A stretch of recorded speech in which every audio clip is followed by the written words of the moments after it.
So I promise this is going to save you a lot of headaches later on. Your client's first coaching session doesn't just start when they arrive on the call, right? It starts way, way before that. It starts in the first moment that you have contact with the client in the discovery call or the sample session or wherever that first moment of contact is. That's when it starts. And there's a lot of important moments in between.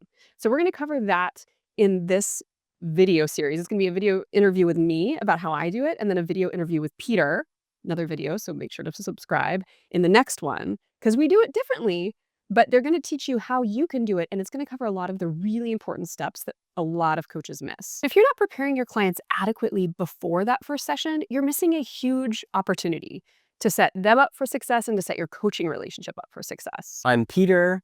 I'm Meg. And we've both been coaches for over 10 years. I have worked with everyone from billionaires to line cooks, artists, scientists, professors, and all kinds of entrepreneurs.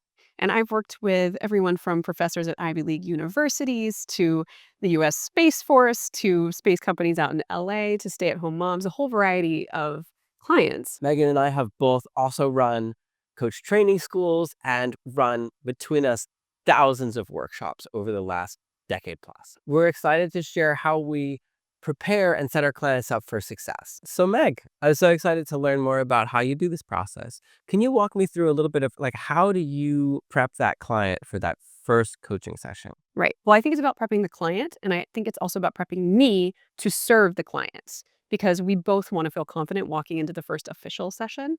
And on the discovery call, that is the time when I'm feeling out, is this person coachable? Can I ask them a difficult question? Do they think about it or do they deflect, right? And deflect in a way that I can't quite get in, right?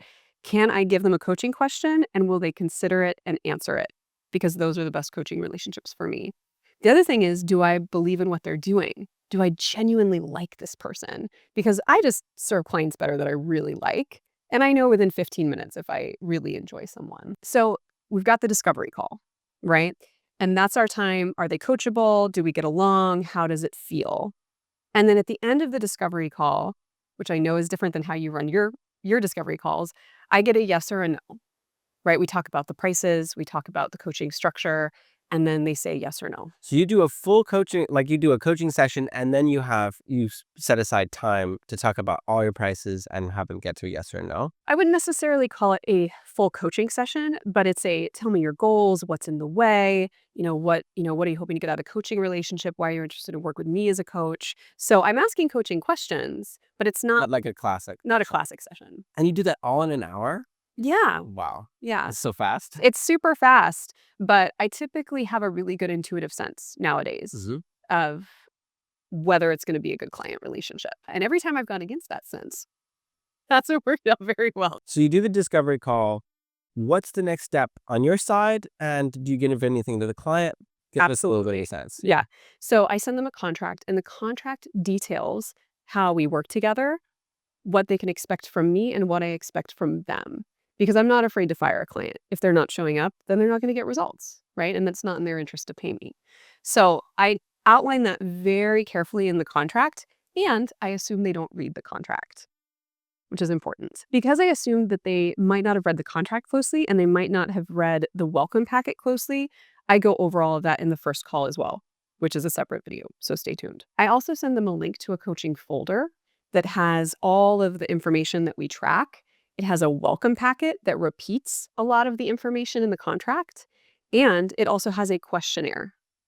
So the questionnaire for me is like a sacred part of the coaching process. It allows the client to start to enter the world of coaching and transformation in preparation for our first call. And it gives me some really important insights to tailor our first call exactly for that client.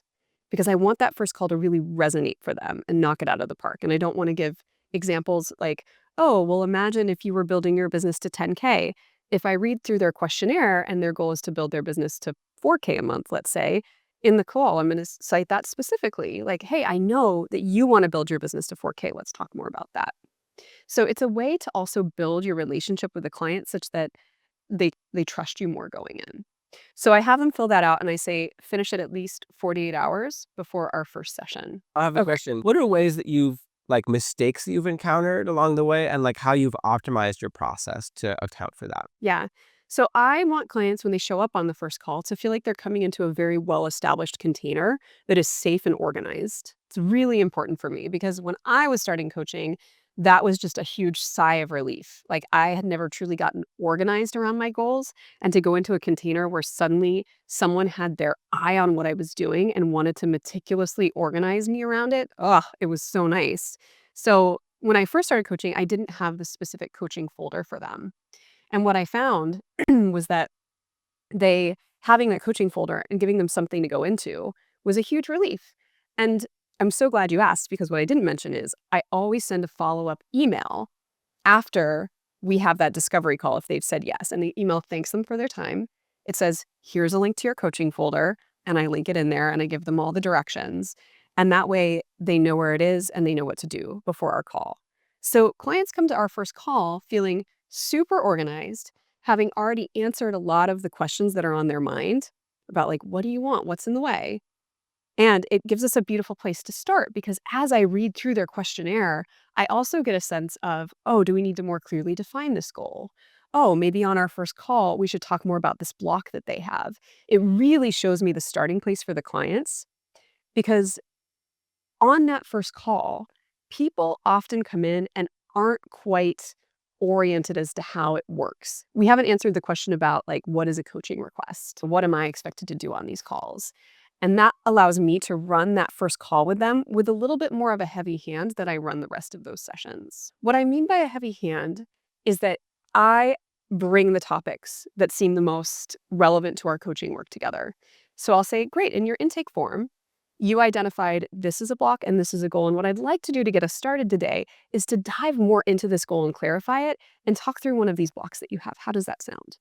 And then, of course, on that intro call, I do some other things like defining the coaching requests and making sure they're oriented. If you want to hear more about how I run that first call with clients, we'll dive into that in another video. So, can you kind of recap the process for us? Yes. So, discovery call, see if they're coachable, make sure it's a fit. Then I send a follow-up email that has a link to their coaching folder and reminds them to sign their contract and make their first payment because they got to pay before the first session. Then they fill out their questionnaire and they can read through their welcome packet before the call. I really like how you really set up, like, have the client do all this work that prepares you to come into that first session really completely oriented to a lot of really important components Yeah. for the client. And I do it in a totally different way. And if you're interested, you can check it out next week here on the channel. If you're watching this video because you have a client, amazing, congratulations. And if you're looking for more clients, we have an amazing 3-day challenge that you can access. The first day is free and you can find that on our website, which we will link below.